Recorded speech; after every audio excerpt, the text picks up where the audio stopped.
दोस्तों, किसी भी राज्यपाल को किसी भी राज्य में अगर ये लग जाए कि उस राज्य का मुख्यमंत्री भ्रष्ट है, उसने अपराध किया है, उसने कोई घोटाला किया है, कोई भ्रष्टाचार का मामला है, तो वह सीधी रिपोर्ट केंद्र सरकार को भेज सकता है।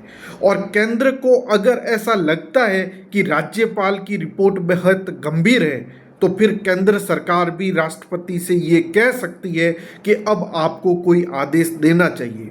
लेकिन ऐसा कोई आदेश अभी तक हुआ नहीं है। जब किसी राज्य के राज्यपाल ने किसी मुख्यमंत्री के खिलाफ रिपोर्ट दी और उस रिपोर्ट को लेकर उस मुख्यमंत्री को जेल में डाल दिया गया, ना सिर्फ जेल में डाल दिया गया बल्कि वह जेल गया और उसके बाद उसका इस्तीफा हो गया। ऐसा कोई प्रावधान अभी तक हुआ नहीं, लेकिन पहली बार ऐसी सोच केंद्र सरकार के जहन में आ गई है। और देश के गृह मंत्री आज एक बिल लेकर पार्लियामेंट में पहुंचे। उस बिल में जिन बातों का प्रावधान है, जिन बातों का जिक्र है और जिस लहजे में किया गया, वह हो सकता है आपको चौंका दे। लेकिन उससे पहले एक बात आपको समझ लेनी होगी कि चंद्रबाबू नायडू इस देश में सत्ता को बैलेंस में रखने के लिए एक ऐसे प्यादे के तौर पर है जो खिसक गए तो दिल्ली में बैठी मोदी सरकार के लिए मुश्किल पैदा हो जाएगी और हो सकता है उसके बाद मोदी सरकार अल्पमत में आ जाए।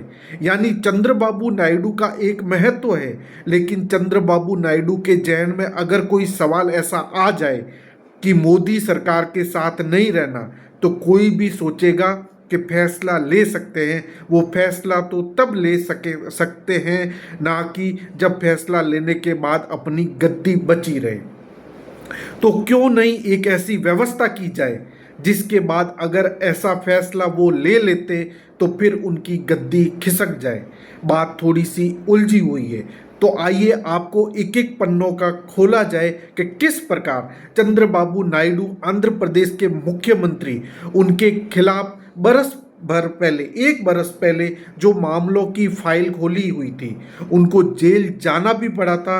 और तीन बड़े मामले कई है, लेकिन तीन बड़े मामले का जिक्र आप जरूर करना है। पहला मामला सरकारी धन का गबन, ये 371 करोड़ रुपए का। और दूसरा मामला स्किल डेवलपमेंट स्कैम का, और इसमें बकायदा आंध्र प्रदेश की सीआईडी ने रिपोर्ट दी थी।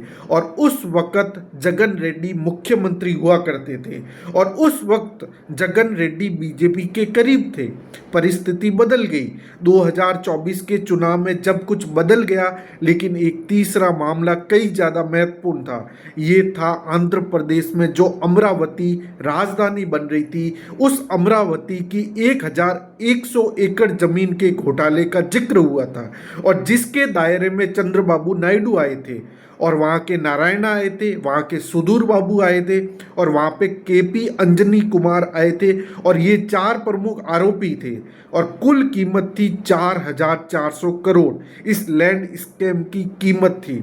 और एक पूरी फहरिस्त है जो कि आईपीसी की धारा 420, 409, 506, 166, 167, 217, 109 और इसके साथ साथ SC/ST एक्ट भी उन पर लगा था, जो पूरा जमीनों के हेर फेर का मामला था। अब आप मान लीजिए कि वह फाइल अगर खुल जाए और अगर इस देश में ऐसा कानून आ जाए जिस कानून के तहत राज्यपाल को लगा, अरे ये तो बहुत बड़ा आपराधिक मामला है, और इस आपराधिक मामले के तहत अगर वह रिपोर्ट फाइल कर दे कि इस तरह से कोई आपराधिक मामलों में लिप्त होकर जिसके खिलाफ ये मामला है और बकायदा केस दर्ज है, ऐसे में अदालत भी कोताही नहीं बरतेगी और कह देगी कि ठीक है, जांच हो रही है, लेकिन एक सजा वो 5 साल की सुना डाले और उसके बाद उन्हें जेल में डाल दिया जाए।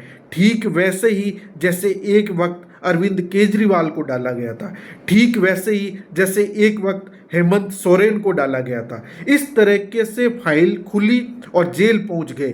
30 दिन में जेल रहोगे और 31वें दिन ऑटोमेटिकली उनकी कुर्सी चली जाएगी। यानी एक ऐसा कानून अगर काम करने लग जाए, जो कि अरविंद केजरीवाल जब 6 महीने के लिए ईडी ने उनको जेल में डाला था, तो उस वक्त ये कानून नहीं था। तो वह बकायदा जेल में बैठकर बतौर सीएम काम करने लगे थे।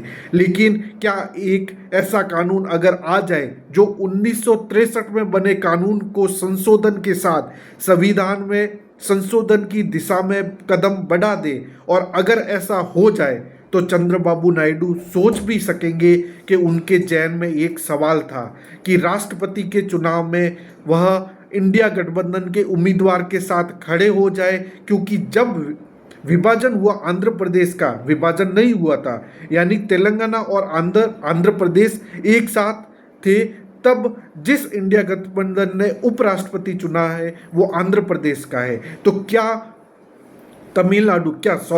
आंध्र प्रदेश के सीएम चंद्रबाबू नायडू उनको वोट करेंगे या नहीं करेंगे? ये बहुत ही बड़ी इस दौर में विपक्ष की एक राजनीति है। किस प्रकार तमिलनाडु के मुख्यमंत्री एम स्टालिन के ऊपर दबाव बनाया गया था कि आपको इंडिया गठबंधन को छोड़कर एनडीए गठबंधन के उम्मीदवार, उपराष्ट्रपति उम्मीदवार के जो नॉमिनेशन होगा या इलेक्शन होगा वाइस प्रेसिडेंट का, आपको वोट उनको करना पड़ेगा, क्योंकि ये आपके लिए तमिल अस्मिता का सवाल है। लेकिन विपक्ष ने एक ऐसा खेल खेला, एक ऐसा चाणक्य नीति खेली कि देखते रह गए एनडीए वाले कि क्या अब चंद्रबाबू नायडू, जगनमोहन रेड्डी या के चंद्रशेखर राव अब इंडिया गठबंधन के कैंडिडेट को उतारेंगे, वोट देंगे, क्योंकि सुदर्शन रेड्डी अभी आंध्र प्रदेश के हैं, जो कि सुप्रीम कोर्ट के जज भी रहे हैं। Thank you.